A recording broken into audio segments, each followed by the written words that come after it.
Graça e paz, estamos tendo mais uma vez o privilégio de estar aqui no nosso templo da Igreja Presbiteriana da Paz, fazendo esta mensagem gravada e orando ao nosso Deus para que ela possa chegar ao seu coração.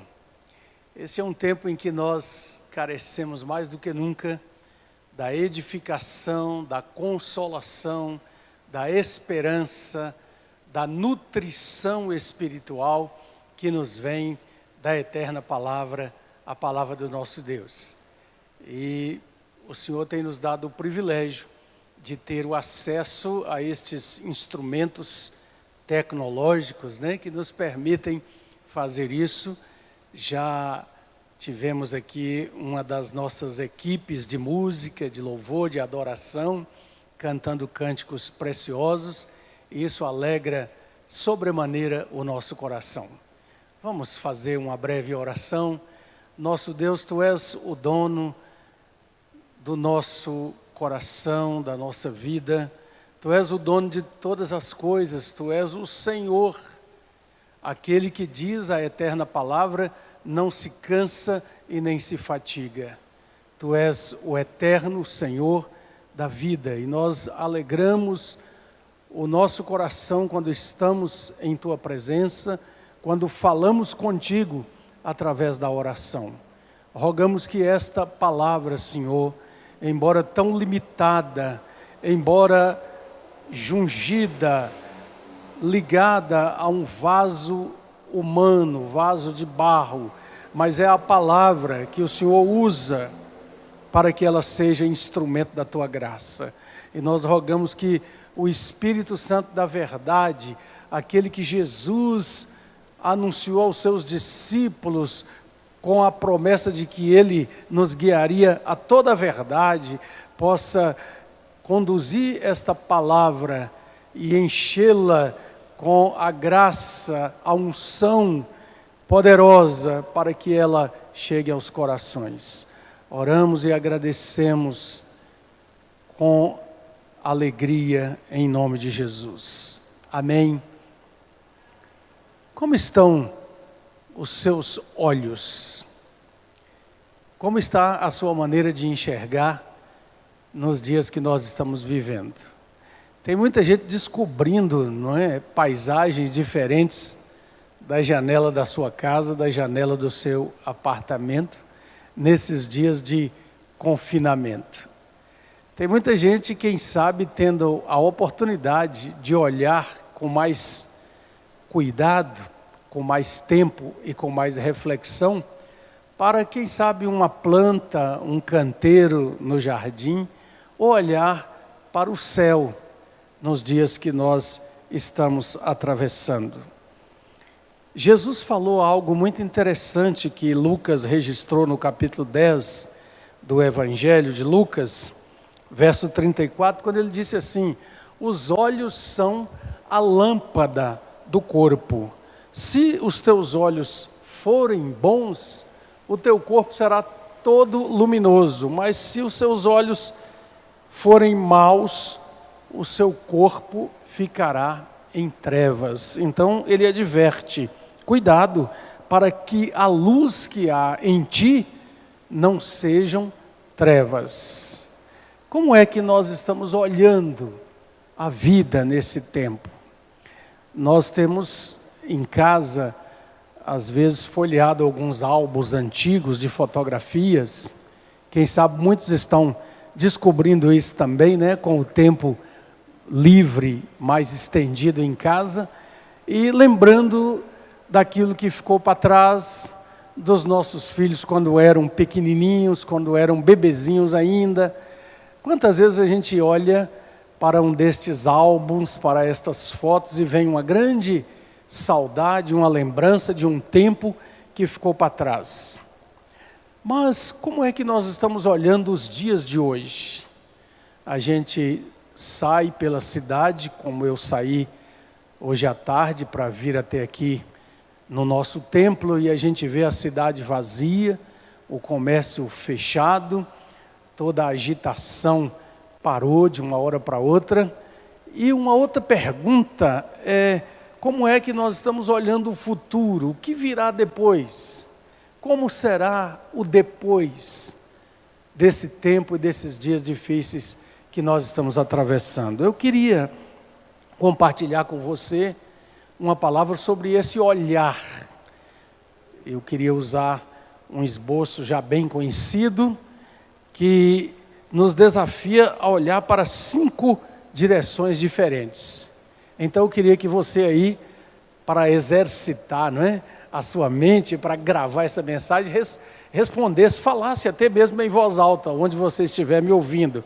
Diga assim: olhar para trás, olhar para dentro, olhar para os lados, olhar para cima e olhar para frente.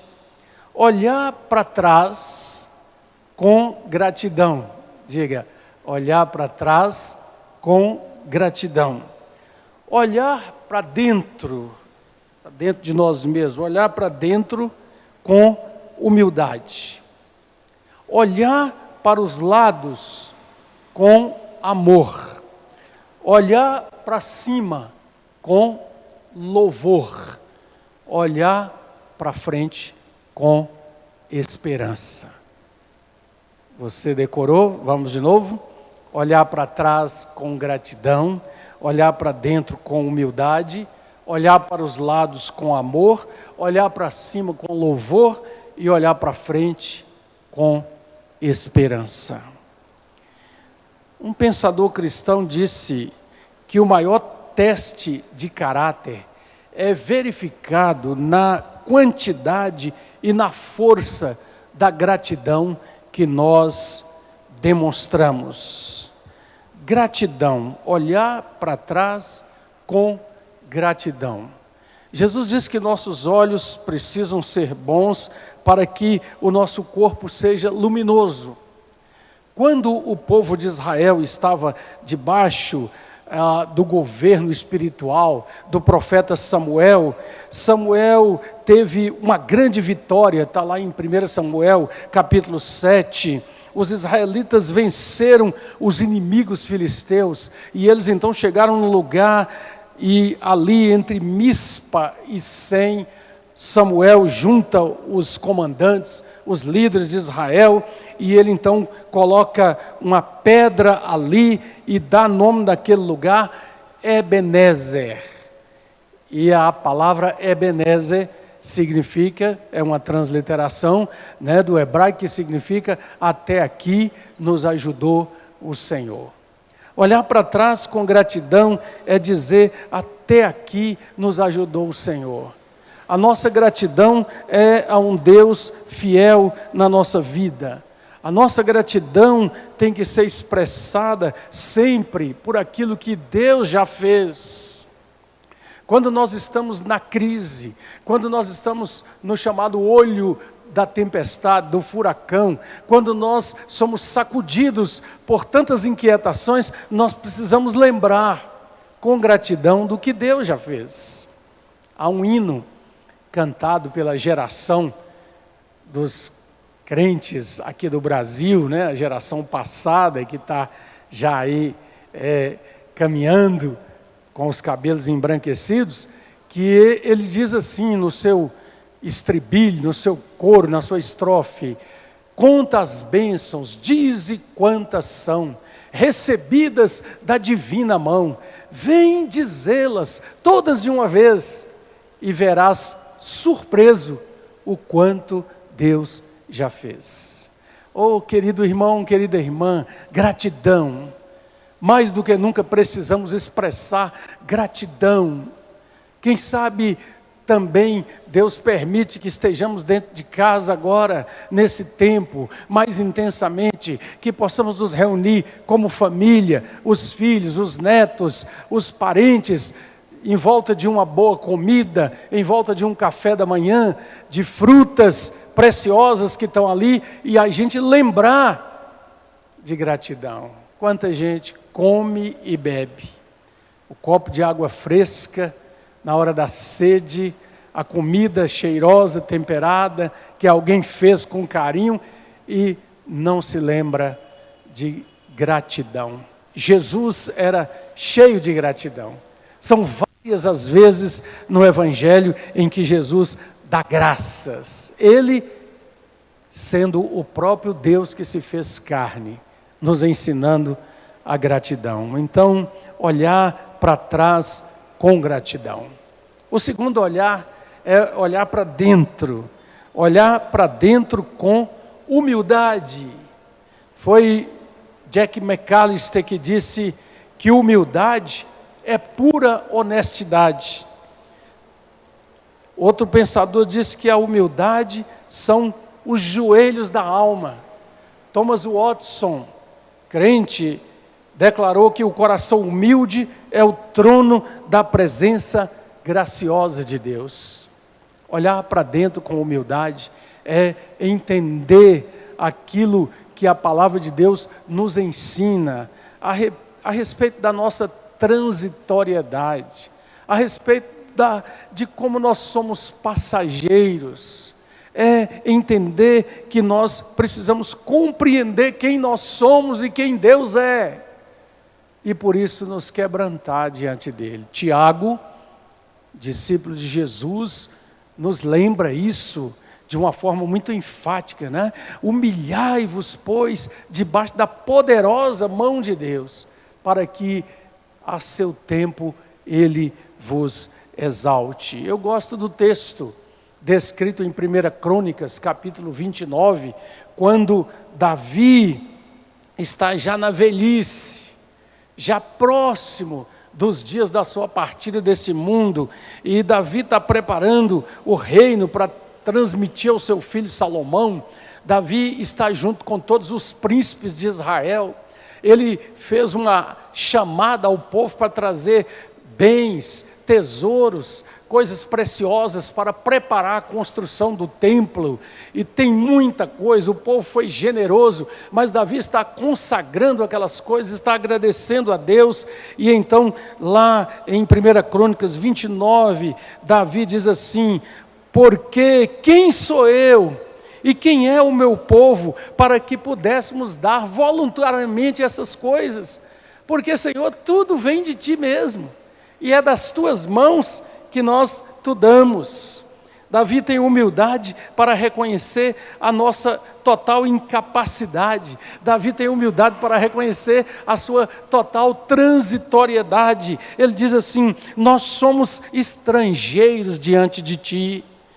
Nós passamos com os nossos pais, como a sombra são os nossos dias na terra, e nós não temos permanência.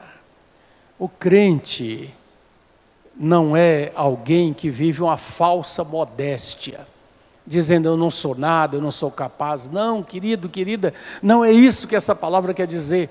O cristão reconhece os dons, as dádivas. O cristão reconhece a inteligência, a capacidade que Deus tem dado para que possamos aqui testemunhar da sua graça, fazer o melhor bem que nós pudermos, com aquilo que aprendemos, com a técnica que desenvolvemos, com as habilidades que Deus nos dá. Mas o cristão reconhece que tudo vem de Deus, e sem a graça de Deus tudo passa e nada significa. Então, olhar para dentro com humildade significa dizer: Senhor Jesus, eu nada sei, mas Tu sabes tudo, e portanto eu entrego em Tuas mãos tudo aquilo que são dons que vieram do Senhor mesmo, para que o Senhor use para o melhor bem. Quando nós olhamos para dentro de nós com humildade, ei, preste atenção, nós paramos de julgar o outro, de condenar o outro, de avaliar o outro pelos nossos critérios pervertidos da maldade do coração. Quando nós temos a sincera e quebrantada humildade diante de Deus, somos capazes de valorizar o outro ser humano igual a nós e estender até ele a mão e o nosso coração. Terceira direção é olhar para os lados. Está lembrado? Olhar para os lados com amor. Com amor. John Stott notável pregador inglês que já partiu, já está com o Senhor, ele disse que amor é mais serviço do que sentimento. Preste atenção, amor é mais serviço do que sentimento. O amor fraternal é a marca dos discípulos de Jesus Cristo. William Penn, outro pensador cristão, ele disse que o amor é a mais difícil lição do cristianismo. Por isso nós devemos ter o maior cuidado em aprender essa lição. O amor nos leva a compreender a necessidade do outro. O amor nos leva até a própria presença de Deus.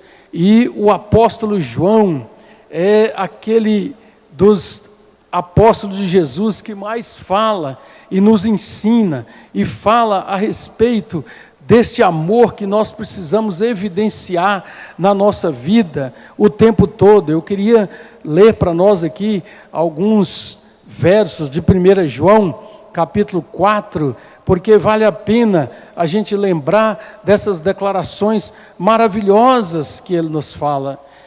1 João 4, verso 7, amados, amemo-nos uns aos outros, porque o amor procede de Deus, e todo aquele que ama é nascido de Deus e conhece a Deus. Aquele que não ama, não conhece a Deus, porque Deus é amor. Nisso se manifestou o amor de Deus em nós, em haver Deus enviado o seu Filho unigênito ao mundo, para vivermos por meio dele. Nisto consiste o amor, não em que nós tenhamos amado a Deus, mas em que Ele nos amou e enviou o seu Filho para propiciação pelos nossos pecados. Verso 11, amados, se Deus de tal maneira nos amou, devemos nós também amar uns aos outros. Amor é prático, querido e querida, é mais do que sentimento, é uma disposição, é uma ação. Foi C.S. Lewis, pensador cristão, que disse certa vez, não fique aí pensando se você é capaz de amar os outros. Comece a fazer gestos de amor, servindo, estendendo a mão, dando um sorriso e um cumprimento, e você vai ver que se você estiver realmente pedindo isso a Deus, o Espírito Santo vai gerar amor no seu coração. Olhar para os lados com amor significa olharmos à nossa volta como as pessoas com quem nós convivemos estão. É estender a nossa amizade, companheirismo.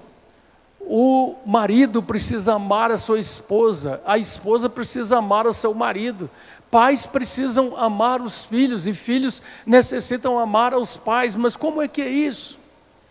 Você, menina, adolescente, você jovem, se você arruma seu quarto, se você chega na pia de louça e diz, eu vou lavar essa louça, você está praticando um ato de amor. Você está servindo a sua família, você está fazendo algo, porque muitas vezes, queridos e queridas, nós vemos um egoísmo tão grande, que as pessoas estão só querendo ser servidas. Dia desse, para minha tristeza, alguém falou de um filho que só procura a mãe para levar roupa para ser lavada. Gente que não se importa de saber da necessidade que a outra pessoa tem, de um gesto de carinho, de levar um presente, de compartilhar uma flor, um perfume, um sorriso, uma palavra, uma mensagem diária, em que fale da importância e do significado daquela pessoa na nossa vida.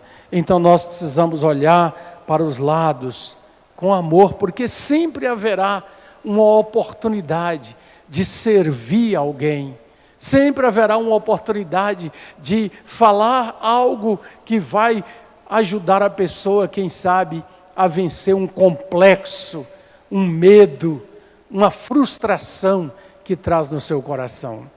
Leia o Evangelho e veja como Jesus tratou as pessoas. É algo maravilhoso e inspirador para a nossa vida.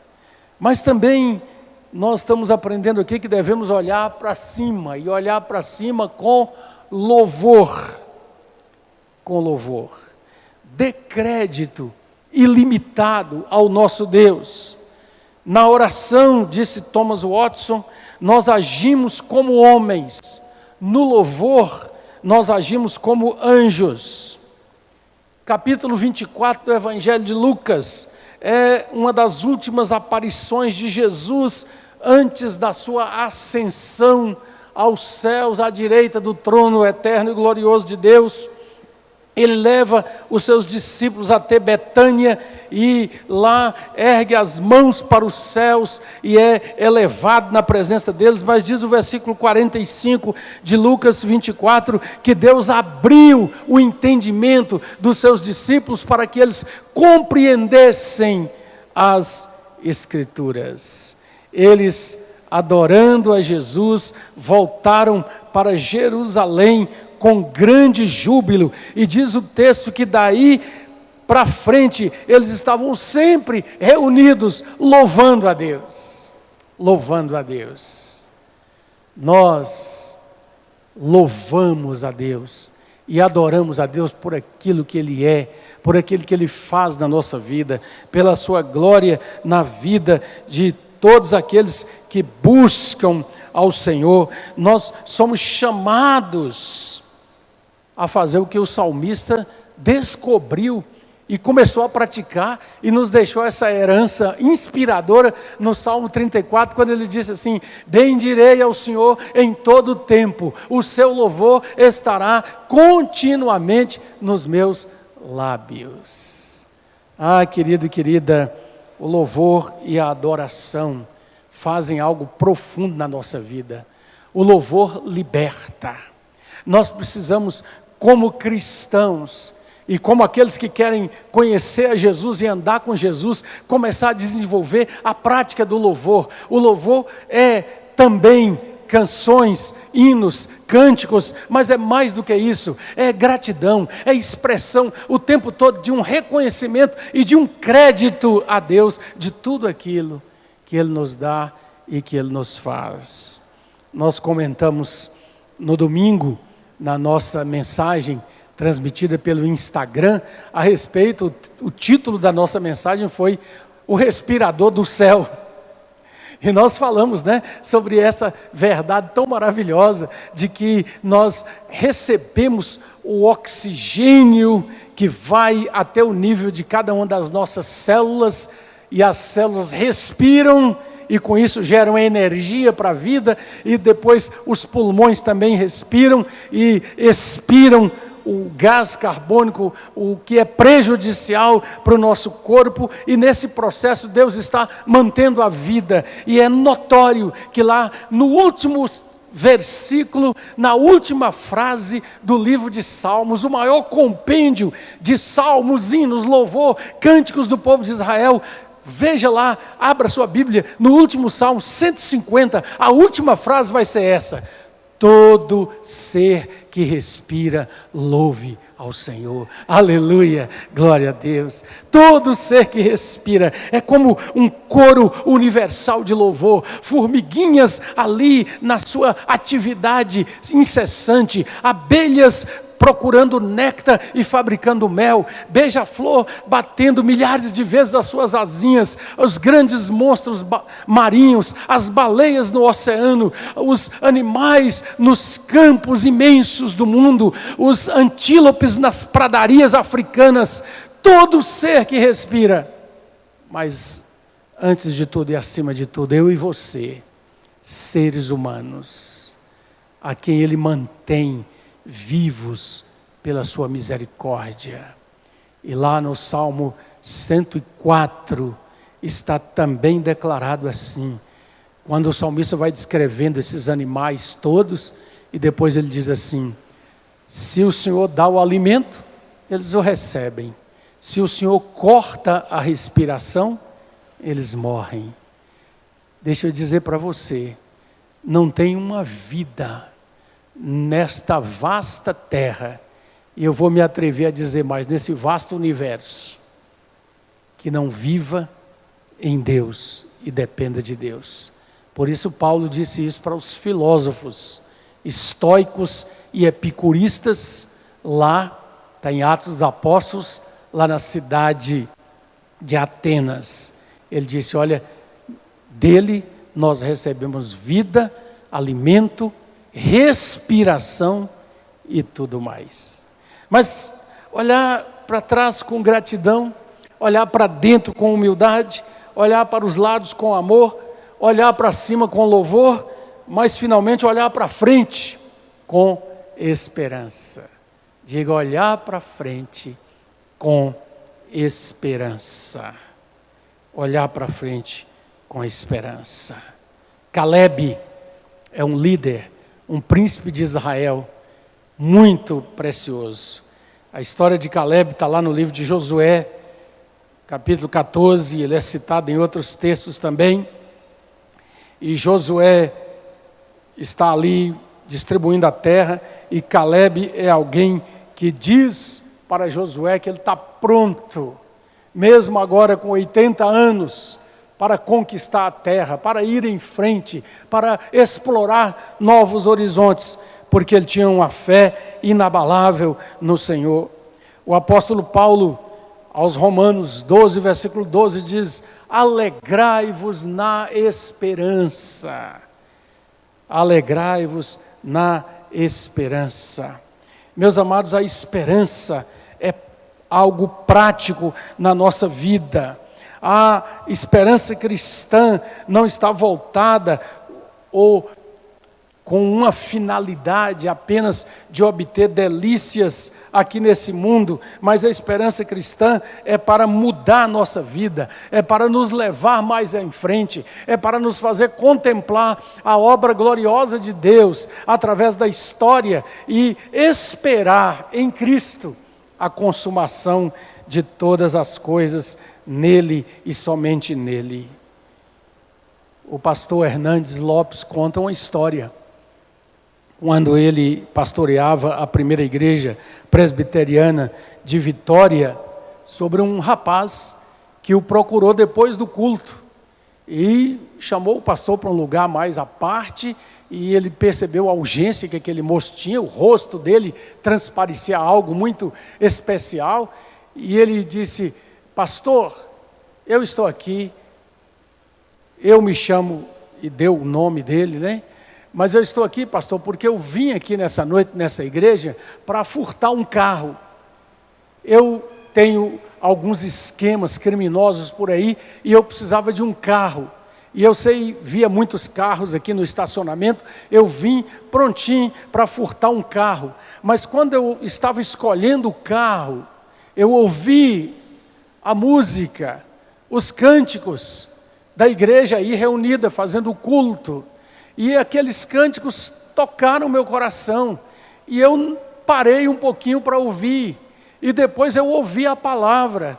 Pastor, essa palavra falou comigo, essa palavra me humilhou, me quebrantou, me jogou no chão. Pastor, eu estou aqui, eu quero uma vida nova, eu quero receber Jesus como Senhor e Salvador da minha vida. E então o pastor pôde dedicar atenção a ele ali. E segundo o testemunho que ele deu, esse moço hoje é um anunciador das boas novas do Evangelho. Quando nós olhamos para frente com esperança, amados, nós estamos fazendo aquilo que o pregador Moody, D.L. Moody, disse certa vez assim, eu estou caminhando na direção de uma luz resplandecente, e quanto mais perto eu chego, mais brilhante ela se torna. É assim a esperança cristã. Talvez você já pensou muitas vezes nesses dias, o que vai ser de mim? Talvez você está no chamado grupo de risco, embora nós estamos sendo bombardeados, né, por notícias toda hora. Não, tem criança morrendo também, tem jovem morrendo. Deixa eu te dizer uma coisa, todos nós vamos morrer.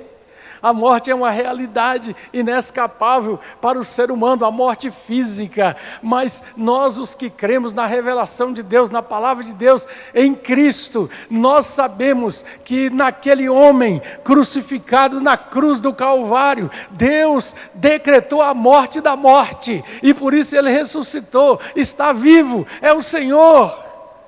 E nele nós temos a esperança de que, mesmo que tudo aqui passar, nós estamos com Ele numa eternidade gloriosa, porque Ele disse assim: eu vim para que vocês tenham vida e vida em abundância. E a vida de Cristo e em Cristo é tão abundante que ela vai além da morte, que ela perdura eternamente. Então, querido, lembra dessa verdade, desse desafio maravilhoso. Jesus disse: se teus olhos forem bons, então vamos pedir a Deus olhos bons para olhar para trás com gratidão. Vamos pedir a Deus bons olhos para olhar para dentro de nós com humildade, para olhar à nossa volta para as pessoas com amor, para olhar para cima com louvor e para olhar para frente com esperança. A esperança que foi concretizada em Cristo e que nos dá a certeza de que na vida ou na morte, na dor ou na alegria, nós estamos com Ele, e Ele é a certeza que move o nosso coração e que nos dá o ânimo para continuar a jornada. Que Deus nos abençoe, que essa palavra encoraje, anime o seu coração, mas sobretudo nos leve todo dia para mais perto de Jesus. Todos os dias, eu e vocês precisamos dizer a Jesus: Senhor, sê Tu o meu Salvador, sê Tu o Senhor da minha vida. A Ele toda a honra e toda a glória. Amém. Amém. Digno é de glória, de louvores, levantemos nossas mãos, te adoramos, ó Senhor. Digno é de glórias, de louvores, nos prostramos aos seus pés, te adoramos, ó Senhor, porque digno és Tu, maravilhas fazes Tu, não há outro igual a Ti, não, não há outro igual a Ti, porque digno és Tu, maravilhas fazes Tu, não há outro igual a Ti, não há outro igual a Ti. Digno és de glória, de louvores, levantemos nossas mãos, te adoramos, ó Senhor. Digno és de glória, de louvores, nos prostramos aos seus pés, te adoramos, ó Senhor, porque digno és Tu, maravilha.